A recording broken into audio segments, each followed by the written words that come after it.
everyone, and welcome back. In today's video I thought I would take you on a bit of a winter tour. Nothing much happens during winter, actually very little happens. I spend most of my time repotting, and that's really about it. So it's been a very long time since I've watered anything. It's the last water I did was on the 25th of April, and it's now I think the 10th, no, it's going to be around the 12th of June. So it's been a couple of months. Plenty of things though are still very, very plump, like this guy here.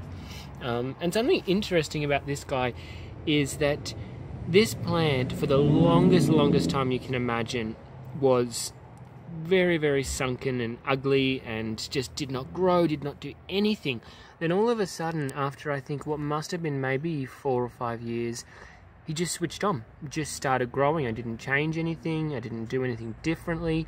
He just decided that that he wanted to grow. So he's starting to look really, really nice. He's actively growing still, even though it's been 2 months since the water. And it's really, really exciting for me, and I'm really happy about it. This guy here's a Farrow asteroides, and you would have seen that in the new additions video. What happens when they're the cacti are dehydrated is they get very soft, so this guy's quite spongy. I'm not going to squish him too much, but they do get soft, and that's fine. It just means that they're holding less water, and there's a much less chance of them rotting.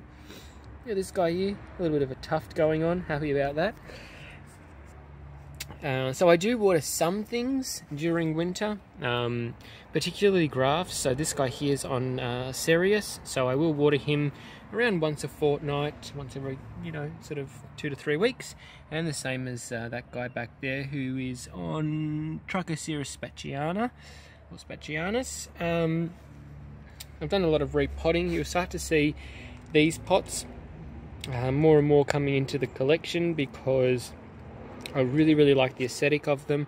And a friend of mine was kind enough to gift me a lot of them, and so I'll start moving the plants that are too big for these smaller pots over into these, which I just think they're a really, really nice looking pot. They present the plant really well. Moving down here, we've got an absolute mountain of grafting stock. I purchased these of a friend of mine. These here are Trico spatianus, and then across here we've got some Cirrus. So I think there's about 51 or 52 here, and I'll be using these obviously for grafting, as I said, and I'll explain in a little bit more detail what I'll be grafting. There's a couple of Mochila Cactus in here. There's one there and one back there. I got them from my friend, the same friend, a little while ago, so they're a little bit more chunky. And I've actually watered these, so I repotted these because I bought them bare rooted, and I repotted them, or potted them up I should say, and then waited a week, and then I just gave them a drink now, or yesterday, and then I'll excuse me, give them a drink probably about a week or two. I don't want to water them too much because I don't want them growing much more than this. This is about the height that I want them at. I wouldn't mind if they're a little bit chunkier though. I've got some Labivias there, and I water those once a week. I don't water my other Labivias. The reason that I water these ones is that I want them to grow more, and I'm not too concerned whether they flower or not. Move across to the Astrophytum, and they're looking so sad, most of them anyways. They're so sunken. This guy here has lost so much size. He's so skinny, and he's quite soft as well. Astrophytum are a hard-bodied plant, so they don't get as soft as some, but they're still definitely a little bit softer than he usually is. But they just shrink a lot, and the ribs become a lot deeper. This guy here was a lot more stout. I actually trimmed off all of the pups off my grafted Astrophytums, the ones back here. So these are the Fukiuri, the Hyazan and Hakujos, and also there's Hakun back there as well, which is the cloud one. I trimmed off all of the pups. I didn't like the aesthetic of it anymore. I just wanted the main body to grow better as a solitary plant, and the one that I think come out the best is this guy here. Hopefully the camera will focus. If you have a look now, you can really appreciate the form. This is Astrophytum Fukiuri Banjaku, something like that, something or other. So he just looks incredibly beautiful now. And I actually water these guys about every 10 days, 10 days to 14 days, just because they're on Hilo Cirrus, and the Hilo doesn't like having dry roots for extended periods of time. Pretty much all of the grafts I water, even the ones that are on the Mochila Cactus, that's on some Echinopsis, that's Mochila Cactus as well. I water those about every 10 to 14 days. And this big guy back here as well, he's on Harrisia. And the reason that I'm not necessarily scared to or hesitant to water grafted plants, basically, to put it bluntly, is that the stock acts like an insurance policy. So if I have overwatered and the stock decides to die, it's not necessarily a death sentence for the grafted plant or the scion, which is what the top part is referred to as. I'll have time that if it starts to rot, I'll just basically snap the top off, and you know, we can move on. I've got some grafted asterias, which I grafted all of my asterias bar 2 last season, and they're actually starting to grow now, which is nice. This one was I purchased that one, but these all here were ones that I had originally, and they're starting to plump up, which is really good. Hopefully I get some flowers, because I'd really like to expand my asterias, although I do have a couple of hundred seed waiting to be planted. And these are just some rescue grafts. So these were off, I think I grafted these to some Schlumberger, and the Schlumberger actually rotted, and so I had to take these off, and then I grafted them onto a puntier because it was the only thing that I had ready to go. Moving into here, there's a lot of Lobivias through here, and you might recall this plant from the new additions. You can see his colours changed to a lot more purple, and he's incredibly soft because I haven't watered him, and actually that's probably coming up to 3 months now. And then we just move through, and that's the other one that you would have seen from the new additions, and he's very, very spongy as well. I don't recommend squishing your plants. It's probably not good for them. I just do it for demonstration purposes, so don't squish your plants, please. And just more of those pots that we spoke about earlier. As you can see, I just think the aesthetic of them is beautiful, and it presents really well. Got some Echinopsis through here, some Mammillarias, Farrow Cactus, just as they're a bit mixed up in here because I repotted some of them. And the thing that I think is amazing about the plants that are in these big pots here is that all of these plants were actually in this size pot. So they look so perfectly at home in these, you know, much larger pots. But up until, you know, a couple of weeks ago, they were in the smaller ones. So I find that a little bit amusing. It's one of the few Farrow Cactus that I retained. This is Farrow Cactus recurvus. Really like this one. He's got nice black spines, and then the fresh ones are red. And he also, I'll see if I can capture it. In there, you can see that sort of gummy looking stuff. He actually secretes that, and I tasted it, and it's very much like a honeydew or like a honey sort of flavour, very, very sweet. It's quite pleasant. I'm not sure what the purpose of it is, or if any other cactus do it, but this guy's always done it, and it's kind of nice. Moving across to the grafts now, and what I've noticed about these guys is that they have actually continued to grow.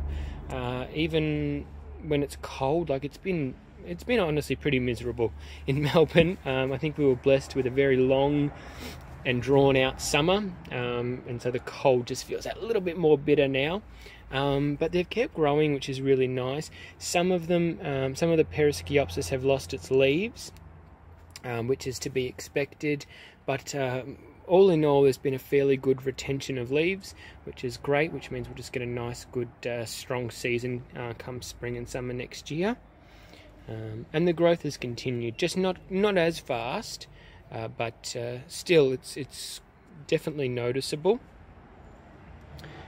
These are the ones that we had a look at in the grafting tour, where the I left a very small slither because there was bug damage or whatever it was, and so there's no new shoots, but the what's left is quite plump, so I'm hopeful, and I'm going to keep my fingers crossed for those. Now, earlier I showed you the Cirrus and the Trico Cirrus stocks that I bought from my friend. There's 50 of them or so. What I'll actually be doing with those, okay, wait for it. I'm actually going to be beheading some of these grafts and grafting the head, the top part, so I'll probably cut it in half, onto one of those stocks and leaving the base on the Perisciopsis so that I can produce more babies. It's going to be, and in all honesty, something that's going to be very, very difficult for me to do, because, you know, I've nursed these for the last sort of 6 months or so, however long it's been, and I love watching them grow, and they're just starting to look so beautiful and like, you know, little adult plants now. You know, I mean, this isn't even a year old, and if this was seed grown, you'd be looking at something this size. It could, you know, potentially be 2 years old. So that's going to be very, very hard for me to do, but I would like to produce more, so I'll be chopping their heads off and making more of them. But anyways, I'll be doing a whole video on that anyways.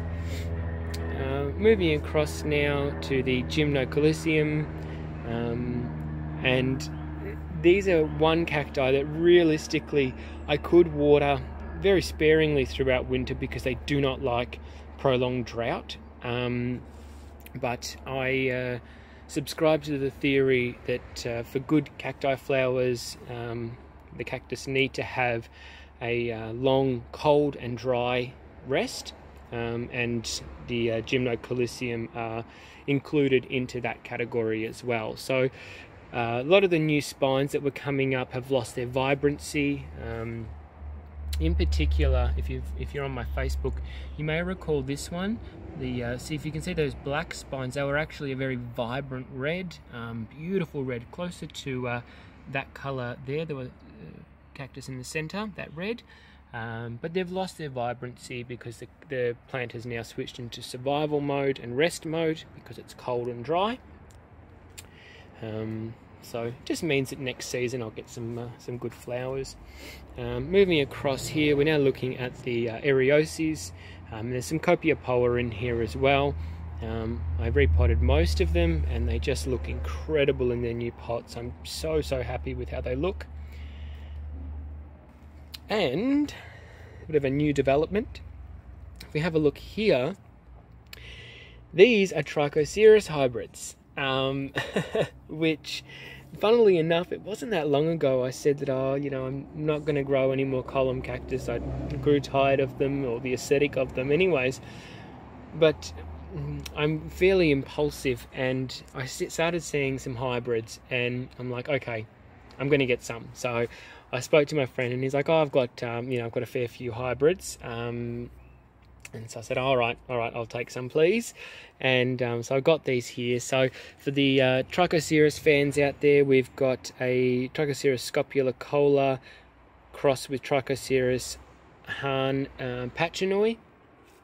We have here Trico Cirrus Pachinoi, PC Pachinoi, and the PC stands for, I think it's predominant cultivar or something like that. Crossed with Gola peruvianus. We've got here Trico Cirrus Super Pedro crossed with Trico Cirrus Ivan. I love some of the names they have. I think they're so cool. Then we've got here Trico Cirrus macrogonus Tips crossed with Trico Cirrus Norma. And then moving on, lucky last, we have Trico Cirrus Gola Peru crossed with Trico Cirrus scopulicola. And then I think my friend has another half a dozen or so that he hasn't actually broken out of their seedling trays yet. Once that's done, I'll be getting one of each as well. And of course, because I do nothing by halves, I immediately jumped onto the internet and ordered, I think, around 8 or 9 packets of even more unusual hybrids. So I'll share those with you once they arrive. But there we go. I'm growing column cactus again, but just Trico Cirrus, nothing else. Here we've got some seedlings and some cuttings. So these are offshoots, as are they. This guy here is a Echinopsis or Echinopsis. Now I call it Tequila. Or Tequila Sunrise. I don't know its actual true name, but I call it Tequila Sunrise because it has orange and pink flowers, which I absolutely love. I don't usually replant the little offshoots. I usually compost them, but that particular one, I save every single one of them because I love them. These guys here are seedlings from this season just gone. They're doing really well. We've got Labivia Pampanus R446, Labivia Maximiliana. These are some offshoots from the repotting. These come off. That's Machicana Paya Putty.